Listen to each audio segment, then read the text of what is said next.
Assalamu alaikum student, how are you? I hope you will be fine student. Today I will teach you English unit number 1 questions within the lesson, यानी कि lesson के अंदर जो question हैं वो आपको आज करवाए जाएंगे जो पैराग्राफ के साथ दिए होते हैं. Student, now let us start question number 1.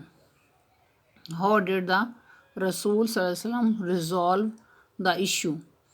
यानी कि रसूल सल्लल्लाहु अलैहि वसल्लम किसी मसले का हल किस तरह फरमाया करते थे. स्टूडेंट, इसमें आपने नोट करना है कि क्वेश्चन जो है पास्ट टेंस में किया गया तो हम उसका आंसर भी पास्ट टेंस यानी कि सेकंड फॉर्म उसमें आंसर में यूज़ करेंगे. तो इसमें आप देख रहे हैं कि डिड जो है यूज़ किया गया तो ये पास्ट टेंस को ये फॉर्म करती है. तो इसमें हम इसका आंसर भी पास्ट टेंस यानी कि सेकंड फॉर्म में देंगे. आंसर नोट करें. द रसूल सल्लल्लाहु अलैहि वसल्लम रिजॉल्व द इशू. तो इसमें रिजॉल्व देख रहे हैं कि आप सेकंड फॉर्म यूज़ कीजिए यानी कि हजूर सल्लल्लाहु अलैहि वसल्लम जो है किसी मसले का हल फरमाया करते थे by suggesting a very suitable plan. मुनासिब तजवीज़ पेश करके किसी भी मसले का हल फरमाया करते थे. Question number 2. Why did the Quraysh think that the रसूल सल्लल्लाहु अलैहि वसल्लम वुड फेवर दैम. कुरैश का ख्याल ये क्यों था कि रसूल सल्लल्लाहु अलैहि वसल्लम उनकी हिमायत करेंगे या उनकी तरफदारी करेंगे. तो इसका आंसर आप नोट करें. एज द रसूल सल्लल्लाहु अलैहि वसल्लम himself belonged to the tribe of the Quraysh. क्योंकि रसूल सल्लल्लाहु अलैहि वसल्लम का ताल्लुक़ जो है कुरैश के कबीले के साथ था.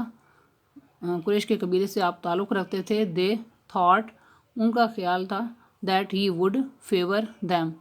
तो उनका ख्याल था कि वो उनकी तरफदारी करेंगे या उनकी हिमायत करेंगे. तो इस आंसर में भी आपने नोट किया कि यहाँ पर सेकंड फॉर्म यूज़ की गई क्योंकि क्वेश्चन पास्ट टेंस में किया गया है. Question number 3. Y did the non Muslim trust the रसूल सल्लल्लाहु अलैहि वसल्लम.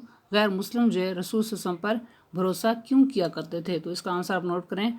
The non Muslims trusted the रसूल सल्लल्लाहु अलैहि वसल्लम as he was well known for doing justice.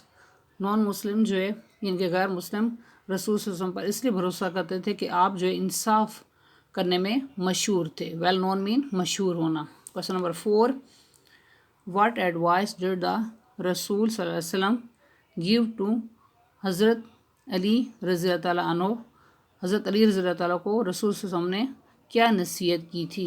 Answer note करें. द रसूल सल्लल्लाहु अलैहि वसल्लम एडवाइज्ड हज़रत अली रज़ी अल्लाह तआला अन्हु not to decide any matter. किसी भी मसले का फ़ैसला जो है ऐसे ना करें without hearing both the parties and knowing the truth. यानी कि सच्चाई जाने बगैर और दोनों पार्टीज़ की बात सुने बगैर बयान सुने बगैर किसी भी मसले का फ़ैसला नहीं करना चाहिए. तो क्वेश्चन नंबर 5 नोट करें. What does the word proclaimed means. लफ्ज़ जो है प्रोक्लेम का क्या मतलब है. आंसर नोट करें. To proclaim means to declare something in a formal manner और इन एन ओपन वे. किसी भी बात का जो है ऐलान करना बाज़ाब्ता तौर पर. फॉर्मल मैनर मीन बाज़ाब्ता तौर पर ऐलान करना या अला ऐलान कोई बात बताना. ओपन वे यानी कि खुलम खुला किसी बात का इजहार करना या अला ऐलान कोई बात जो है उसको बताना. तो ये आंसर क्वेश्चन आपने अच्छी तरह से तैयार करने हैं. I hope you will be understood this lecture.